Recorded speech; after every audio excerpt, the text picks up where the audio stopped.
જય શ્રી કૃષ્ણ. હું જીલરિયા ખુશી. હું ગુપ્તા વૈષ્ણવી. અમે 4 મિત્રો એક જ ક્લાસમાં બેઠા અને એક જ સપનાને દિલમાં રાખીને તૈયારી શરૂ કરી હતી. મારું સપનું તો ત્યારે જ જન્મ્યું જ્યારે મેં 12મા ધોરણની પરીક્ષા પાસ કરી. એ દિવસે મેં નક્કી કર્યું, એક દિવસ પરિણામ મારી મહેનત બોલશે. દરેકની સફર અલગ હોય છે. મારી સફરમાં મમ્મીનો વિશ્વાસ મારી સૌથી મોટી તાકાત બન્યો.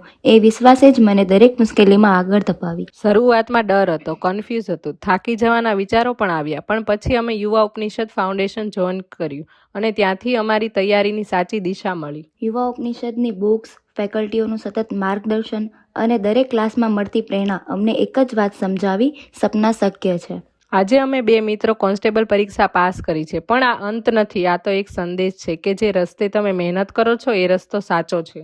અમારી સાથે બેઠેલા 2 મિત્રો આજે પણ એ જ જુસ્સા સાથે તૈયારી કરી રહ્યા છે અને અમને પૂરો વિશ્વાસ છે એ પણ બહુ જલ્દી પાસ થશે. અને જે ભાઈઓ અને બહેનો આજે તૈયારી કરી રહ્યા છે, જેમના મનમાં ક્યારેક આવે છે મારાથી થશે કે નહીં, તો એક વાત દિલથી યાદ રાખજો.